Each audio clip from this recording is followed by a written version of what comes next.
My name is Margaret Gray, and after 40 years of working and raising a family, the mountain cabin above Asheville is the one place that has ever felt like mine. My husband, Tom, and I built it board by board, saving for every nail and weekend trip. After he passed 3 years ago, I promised myself I'd come here whenever the noise of life got too loud. That morning, the sky was pale and cold, the kind of blue that almost hurts to look at. I drove the winding road with the windows cracked just enough to smell the pines. All I wanted was 2 days of quiet, coffee, a book, and the sound of wind sliding through the trees. But as I turned the last bend, I saw a strange silver SUV parked beside my son's truck. Laughter spilled through the open window, loud and careless. For a heartbeat, I thought I had the wrong cabin. Then I saw the wreath I'd hung last Christmas, faded but still there. My cabin, inside. The air reeked of perfume and beer. The rug Tom and I chose from a roadside shop was stained, and the photo of him that always hung above the fireplace, gone. In its place was some glossy beach print that meant nothing to anyone. At the table sat my son Daniel, his wife Chloe, and her parents. Chloe looked up, annoyed. "You can't just walk in here," she said. "Daniel told you we were using it. If you don't leave, I'll call the police." Her words hit like cold water, but I didn't flinch. I took off my gloves, set my keys on the counter, and let the silence stretch until it belonged to me again. Then, very calmly, I said, "Go ahead, call them." And I smiled, because I knew exactly what I was doing. Chloe's voice was sharp, the kind people use when they're trying to sound older than they are. My son, Daniel, stood up too fast from the couch, nearly spilling his drink. For a moment, I saw the boy he used to be, awkward, unsure. But that moment passed quickly. "Mom," he said, rubbing the back of his neck, "we didn't think you'd be here this weekend. Chloe's parents wanted to get some mountain air." "You didn't think," I said quietly, looking around the room. The coffee table was sticky. A half-eaten pizza sat on one of my cookbooks. My favorite quilt, Tom's quilt, was draped across a chair, the one he used to read in on cold nights. Chloe crossed her arms. "You could have called first. Communication goes both ways, you know." I stared at her, trying to recognize the young woman Daniel had fallen in love with, but all I saw was entitlement dressed as confidence. "I didn't realize I needed permission to enter my own house," I said. "This isn't about ownership." "Mrs. Gray," she replied, her tone clipped and professional, like she'd practiced the line in a mirror. "It's about respect." Daniel shifted uncomfortably. "Let's not do this right now." "Right now," I said, "is exactly when we're going to do this." The cabin went still except for the faint hum of music playing from someone's phone. I reached for the framed beach print hanging over the fireplace, lifted it off its hook, and turned it around. The nail had left a small mark where Tom's photo used to hang. I ran my thumb over that spot, feeling the ghost of dust that used to settle there. "Where's the picture that was here?" I asked. Chloe rolled her eyes. "It didn't fit the decor. We put it away." "Put it back." "Excuse me?" I looked at her directly. "Put it back where it belongs." Daniel tried to intervene. "Mom, come on, it's just a picture." "No, it's not," I said, more to myself than to him. "It's the man who built this house." The silence that followed was thick enough to touch. Chloe broke it by reaching for her phone. "That's it. I'm calling the police." I didn't move. I didn't raise my voice. I simply said, "Go ahead." Daniel's eyes widened. "Mom, go ahead," I repeated, turning toward the window. The sun was slipping behind the ridge, casting long gold bars across the floor. The kettle on the stove clicked as it cooled. "If you think the police can help you, call them." She did. Her manicured fingers tapped quickly across the screen, her voice suddenly softer when she spoke into the phone. Yes. We need an officer. There's a woman here refusing to leave. No, she doesn't live here. My husband does. She's trespassing. The word landed like a nail in my chest. Trespassing. In the home I'd paid off with decades of double shifts and quiet sacrifices.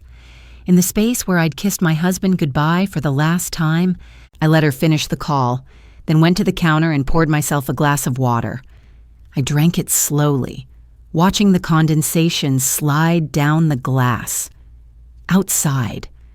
The world was still, the kind of stillness that always comes before a reckoning. When the knock finally came, it was steady and official. I opened the door to two officers, both young enough to be my grandsons. One asked, "Ma'am, is there a problem here?" "There's been a misunderstanding," I said. "I own this cabin." Chloe jumped in. "She's lying. My husband's name is Daniel Gray. Check your records." I reached into my purse, pulled out the folder I always carry. Tom used to joke I kept my life in paperwork, and handed over the deed, the property tax bill, and my driver's license. The officer read each one carefully, then looked at Chloe with that patient expression men in uniform learn early. "This property is registered to Margaret Gray," he said finally. "Ma'am, you and your guests will need to leave unless she gives permission." Chloe blinked like she hadn't heard right. "But Daniel said..." Daniel's voice cracked. "Chloe, stop." The officer nodded to me. "You good with them gathering their things?" "Yes," I said. "They have 15 minutes." Chloe's mother whispered an apology as she started collecting plates. Her father mumbled something about not meaning any trouble. Chloe stormed down the hallway, slamming the closet door open. I stayed by the window, watching the shadows lengthen outside. Daniel stood in front of me, eyes red, voice low. "Mom, please, let's talk later. This isn't how it looks." "It's exactly how it looks," I said, but my tone wasn't cruel. It was tired, the kind of tired that comes from loving someone too long without being seen. "You forgot who taught you what respect means." He didn't argue, just nodded, once, then helped them pack. When the door closed behind them, the cabin felt bigger, emptier. I could still smell their perfume and pizza grease, but underneath that, the pine and smoke returned, the scent of home reclaiming itself. I sat down in Tom's chair and waited for the kettle to boil again. When it whistled, the sound wasn't lonely. It was honest. And I knew this was only the beginning, when the last trace of their voices vanished down the hill.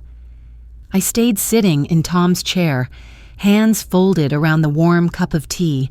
The cabin was breathing again, slow and steady, as if it had been waiting for me to come home. The air smelled of wood smoke, but beneath it, I could still catch the faint sweetness of Chloe's perfume, a ghost of intrusion that would take days to fade. I stood, walked to the closet near the hall, and opened it. Tom's photo was there, pushed behind a stack of folded blankets. The glass had a small smudge across it, maybe from someone's careless hand. I wiped it clean with the sleeve of my sweater. His smile was the same one that had steadied me through every hard season. Quiet, knowing, patient. "You'd have lost your temper," I whispered to him. "And maybe you'd have been right." I set the photo back in its rightful place above the fireplace.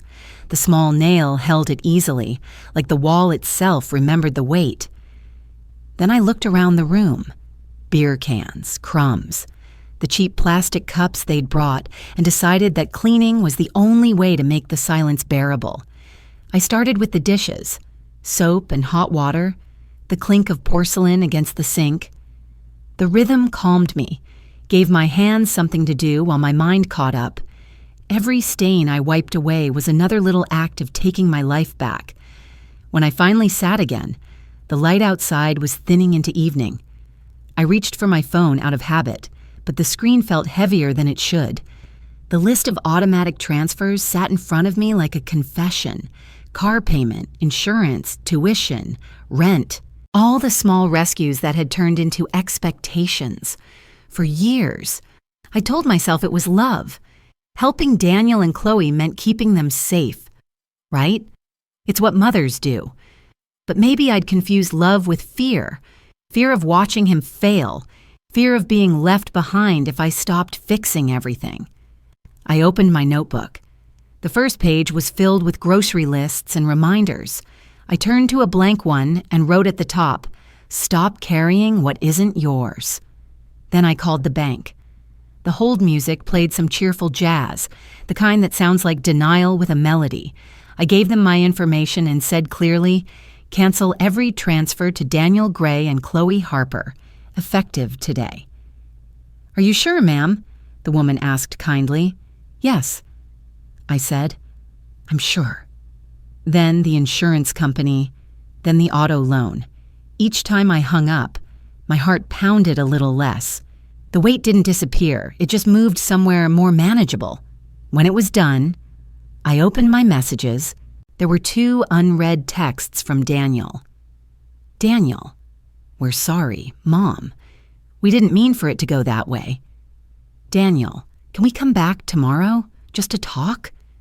I stared at the screen for a long time, feeling the ache of habit, the part of me that wanted to answer right away, to soften, to make it easy for him. But I didn't. I typed back, "Not tonight. We'll talk soon." A few seconds later, his reply blinked on the screen. "Okay. Love you. Love you too," I wrote, then set the phone face down.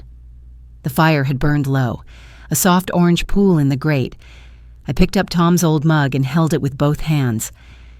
"We made him strong," I murmured, "but maybe we never taught him to stand alone." Outside, the wind swept through the trees, gentle but firm. I could almost hear Tom's chuckle in it, that low rumble that always meant you're finally getting it. I smiled through tears I didn't bother to wipe. The kettle hissed again on the stove, ready for another round. I poured more water, let the tea steep, and watched the steam rise and vanish, like all the years I'd spent cushioning Daniel from consequences. When I finally crawled into bed, I couldn't sleep. Every creak in the cabin reminded me of what I'd done. It wasn't guilt exactly, but something close, a kind of grief for the version of myself who believed love had to be endless giving.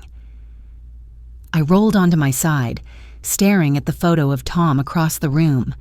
The firelight flickered over his face, and I thought of all the times he'd warned me in his quiet way. "You can't save them from growing up. Maggie." "I know," I whispered. "I just didn't want to watch it happen." The words sounded small, but they were true. At some point, I must have drifted off, because I woke to the sound of rain tapping the roof. Morning light poured through the window like forgiveness. I made coffee and stepped out onto the porch. Mist hung over the valley, curling around the trees, down the hill. The tire tracks from Chloe's SUV were already fading. The mud would dry. The grass would grow back. That's what the mountain does. It heals without permission. I sipped the bitter coffee and let the steam touch my face. For the first time in years. I wasn't waiting for someone to need me. I didn't know what tomorrow would bring, but I knew this. I was done buying my own silence. And for a woman like me, that was a revolution. The days that followed were quieter than I expected. Silence can feel like peace or punishment, depending on what you do with it.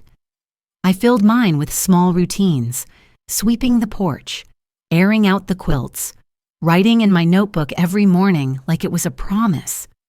3 days passed before Daniel called. I let it ring once before answering. "Hey, Mom." His voice was cautious, like he wasn't sure who he was calling anymore. "Hi, Daniel," I said. "I wanted to say I'm sorry, Chloe, too." "I know," He hesitated. You talked to the bank, didn't you? Yes. A long breath filled the space between us. We lost the SUV, he said. Payments bounced, and the repo guy came this morning. I'm sorry to hear that. It's okay, he said quickly, though it didn't sound okay. I'm taking extra shifts at the warehouse. Chloe picked up nights at the nursing home. We'll be fine. That sounds responsible, I said, and hard. He gave a small laugh that sounded like disbelief. Yeah, it is. But it feels different. Feels like ours. There was pride in his tone, faint but real. I wanted to tell him how proud I was, but I didn't. Instead, I said, That's good, Daniel. That's how it should feel. He was quiet for a moment. I know you were just trying to help before. I think I was using that as an excuse not to grow up. That's an expensive excuse, I said, smiling softly. He chuckled, and for the first time in a long while, it didn't sound defensive. It sounded human. When we hung up, I sat by the window with my coffee, watching the afternoon slide down the mountain. It was still strange, this peace, but it was mine. A week later, my phone rang again. Chloe's number. I almost ignored it. Then I thought of Tom and the way he used to tell me that second chances don't start with comfort. I answered. Hello? Mrs. Gray, she said, her voice smaller now. I wanted to apologize for the way I spoke to you and for everything. Her words were awkward, but honest. I could almost see her twisting the phone cord, even though people don't have cords anymore. I shouldn't have taken down Tom's photo, she went on. I wanted my parents to think we had it all together, that we were doing well. And were you? I asked gently. No, she said. We were barely keeping up. When you stopped sending money, I was furious. But now, I get it. I really do. I could hear clinking dishes behind her, a television murmuring somewhere far away, life continuing. I know you loved Daniel, I said, but love without responsibility is just decoration. She laughed a little, sad but real. You're right. I think I was decorating my whole life. There was a long pause where neither of us spoke, and in that quiet, something softened.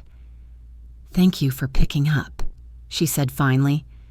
You're welcome, Chloe. When the call ended, I didn't cry. I just breathed. That's the thing about forgiveness. It doesn't come with a trumpet.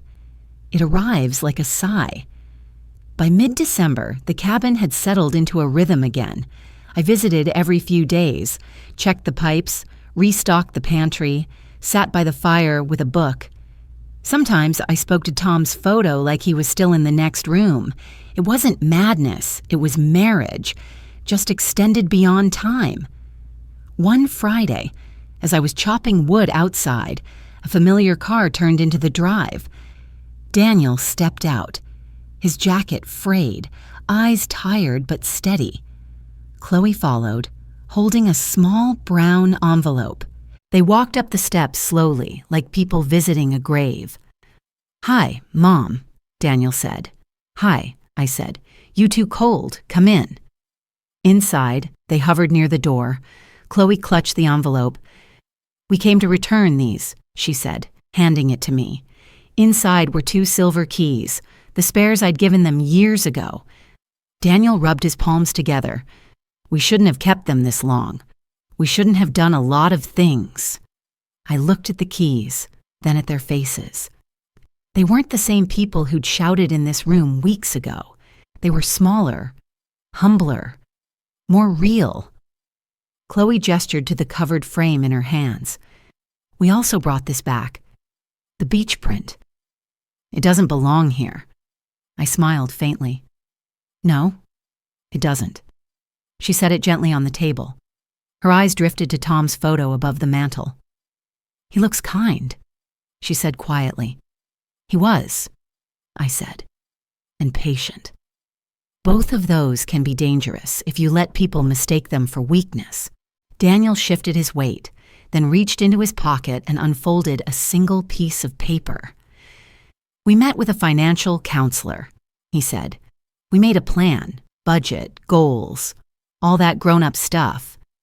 I'm glad, I said. He smiled faintly. We wanted you to know, not to ask for help, just to show you we're finally helping ourselves. That line, that quiet pride was the real gift.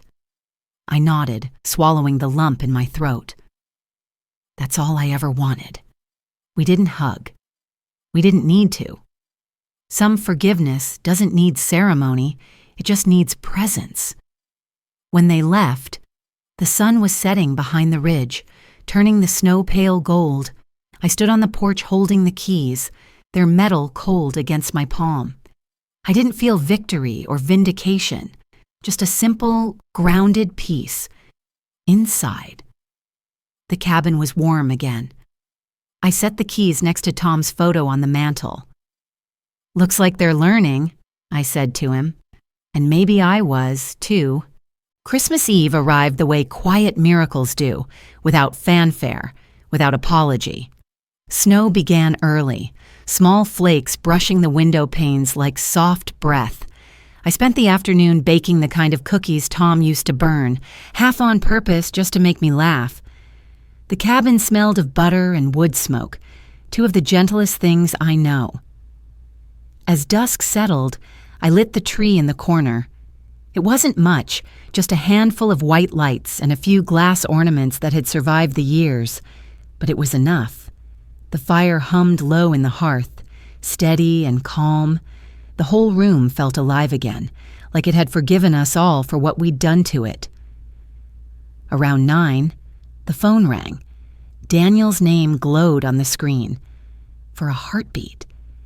I just looked at it, remembering all the times I used to call him first. Then I answered. "Hi, Mom," he said. His voice was tired but not defeated. "I don't need anything. I just wanted to say thank you." I smiled. "For what?"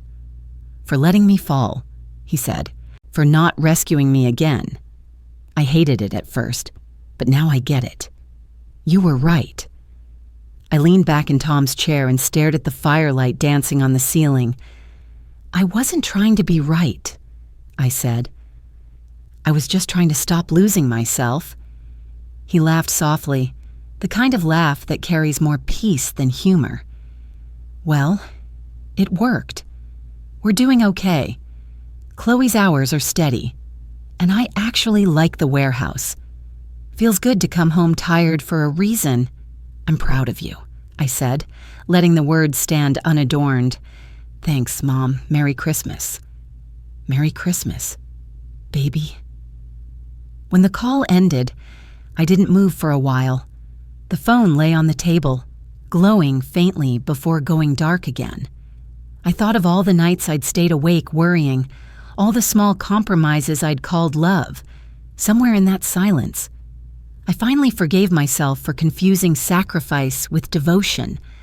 The wind picked up outside, brushing snow from the roof in soft waves. I walked to the window and opened it just a crack. The air was sharp and clean, the kind of cold that wakes your soul without asking permission. Down the ridge, the world was white and endless. The tire tracks that had once cut through the drive were gone, buried beneath the new snow.